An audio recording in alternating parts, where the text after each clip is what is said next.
welcome back to R.M.Aviation Crash Investigations. Today we're discussing Aloha Airlines Flight 243. Now you may be wondering, what is Aloha Airlines Flight 243? It was a flight on April the 28th of 1988. It was Aloha Airlines Flight 243, a routine inter-islander passenger flight from Hilo to Honolulu in Hawaii. The aircraft was a 737-200, registration N73711. Altitude at failure, it was at 24,000 feet when the accident occurred. The occupants were 89 passengers and 6 crew.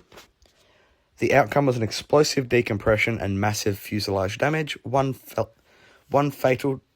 fatality, multiple injuries. There was a successful emergency landing at Kahului Airport in Maui. What happened? The structural break. At cruise, a sudden explosive decompression occurred when an 18-foot section of upper fuselage skin and roof structure tore away from the aircraft behind the forward door. The rapid failure left the front cabin exposed to open air, with passengers in the first few rows seeing blue skies where ceiling once was. A flight attendant, Clara Bella C.B. Lansing, was swept overboard and died, the sole fatality. 8 people suffered serious injuries, others had minor injuries. The pilots executed an emergency descent and landed the damaged plane safely at Kahului. Technical cause, metal fatigue and desponding.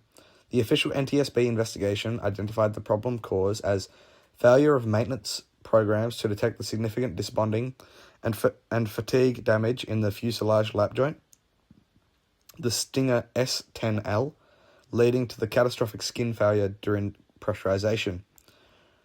Key contributing factors: fatigue cracking. The jet had flown 89,680 cycles, takeoffs and landings, extremely high for a short-haul jet, imposing repeated pressurization stress on the skin. Over time, tiny fatigue cracks developed around rivet holes and joints. Corrosion and desponding. Operating in humid salt air environment, Hawaii, which accelerates corrosion. The lap joint bonding deteriorated, desponding, forcing rivets to take more load and allowing cracks to grow. Inspection limitations. Standard inspection at the time failed to identify the hidden fatigue and corrosion damage. A passenger even later reported seeing cracks before the flight but didn't report it. Regulatory design and context. The FAA inspection requirements didn't cover all critical lap joints then. Early 737 models used a cold-bonded fuselage skin joint, which proved less durable under heavy cycle loads. Mechanics of failure. The fuselage skin is a pressurized pressure vessel. Each and every flight applies tension to each structure. Over many cycles, microscopic cracks propagate and link up, leading to sudden rupture when the critical threshold is reached. The skin separation began at a lap joint, where 2 skin panels overlapped and the bonded and riveted. As corrosion and bond failure progressed, the joint lost strength, allowing for fatigue cracks to expand.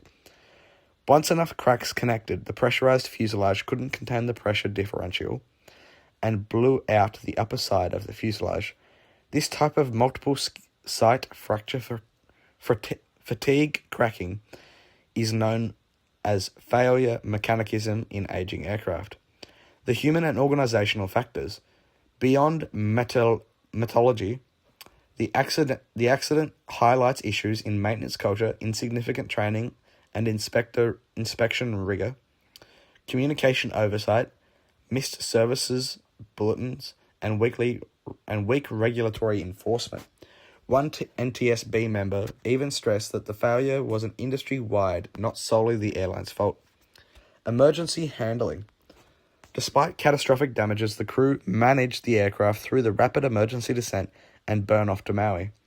Passengers largely survived because most were wearing seatbelts. This landing is often cited as one of the most remarkable in aviation history.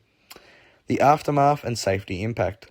The accident had lasting effects on aviation safety, increased awareness around the aging of aircraft, especially in high cycle fatigue.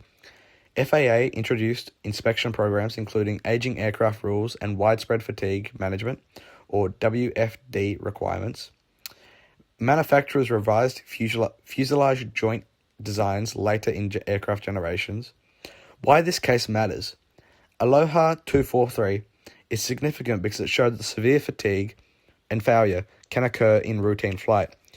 Due to accumulative structural damage, fatigue and corrosion can outpace maintenance detection if inspection techniques and regulations lag behind usage patterns.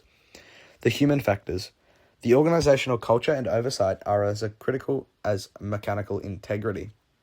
Thank you all for tuning into today's episode. There will be another episode tomorrow.